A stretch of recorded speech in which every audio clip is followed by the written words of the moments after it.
fond memories of my life. I have one that until now I still remember. I was 3 years old, and I was 3 years old. I was at a swimming pool. I didn't know how to swim. What did I do? Being young, seeing all the other kids in the pool, I jumped in. Not knowing how to swim, not knowing what would happen, I jumped in.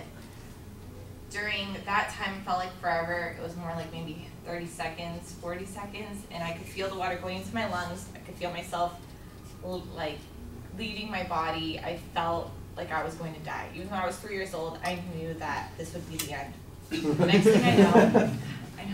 Next thing I know, I wake up, I'm laying down on this hot cement, coughing up water. I see my mom next to me, and I'm like, oh, okay, I'm alive. Ever since then, I'm 22 years old now, and I still remember that as 3 years old. So in a quote, "I'm not afraid to die, I just don't want to be there when it happens" by Alan, I think that's an intelligent quote, because in society today, a lot of people are rushing, and when it comes to death, they want it quick. They want to die in their sleep, or they want to die in an accident, or something quick. But we don't want to have to deal with those last moments that seem to last forever, and they're just seconds.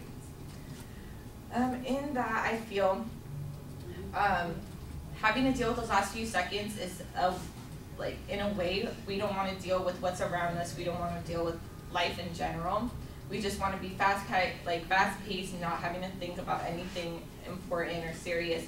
We don't want to struggle or feel pain. We want everything to be quick and fast. So we're not afraid of death. We're afraid of what's going to happen in the end. So that's why I feel those last few moments are very scary. Like, you could either see, if you're in an accident, you can see someone close to you pass away right before you go. Or if you have a disease, you're suffering, you know you're going to die. That time can drive a person crazy. So I agree with the quote that I'm not afraid of death. I'm not afraid to die, because I'll be gone. I'm not afraid. But I am afraid of what those last few moments will be of. Like, how I'm going to die. Who's going to be around me? Is someone else going to die in front of me? Is it going to be my life or someone else's? All those things are just taking into consideration, and I feel like our society doesn't care about taking the time to appreciate what's going on around them until it's too late, and then the last couple of minutes, that's all you have, and that's the last thing people, or you will remember, I think, after you die. So yeah.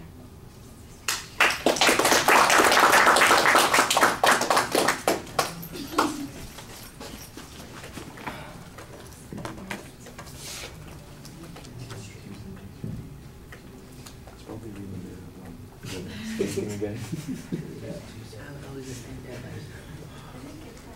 I know everything on that book. I know like 2.5 GPA in English.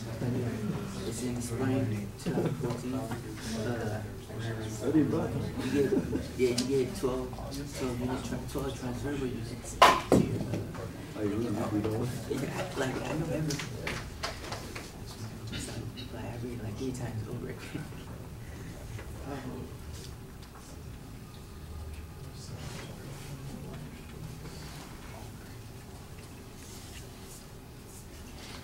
All right, well, I like the dramatic story to get you started. It's got a lot of detail to it. It's vivid. It pulls us in. That worked well. And the transition to the topic and their point of view, I think, is excellent. You've got a good thesis that you're going to be talking about. You almost have a preview, and then you kind of just pull the trigger and dive into the subject with that. It sounded to me like you were going to be talking about those things that we are afraid of that are associated with dying, not dying itself.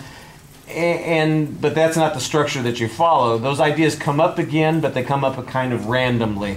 And I think if you'd stuck with that structure that you almost had there right before you started into the speech, you'd have been better off. As it was, you had some pretty reasonable points that you introduced, and you had a little bit of detail on each of them. But like I said, it feels sort of scattershot and wandering. And at one point toward the end, it sounded like you were finishing up. And then you kind of got another idea and threw it in there, tossed it on. And that's another example about how random it feels. The presentation issues, your voice is solid.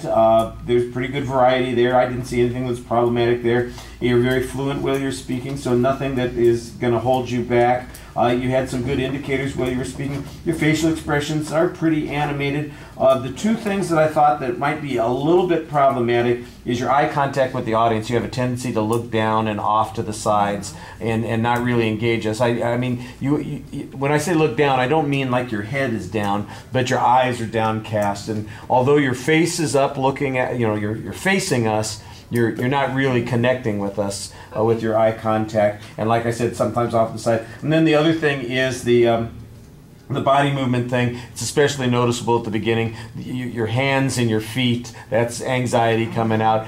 Probably a minute into the speech, it's a little bit better. And then toward the end of the speech, you get a little bit more of it again. So that's where all your anxiety is coming out. All right, thank you. And since Alonzo's going to be the last person, we're not going to send anybody out for him. Could you just, Kelly, ask him to come on in? And he'll be our last speaker for the day.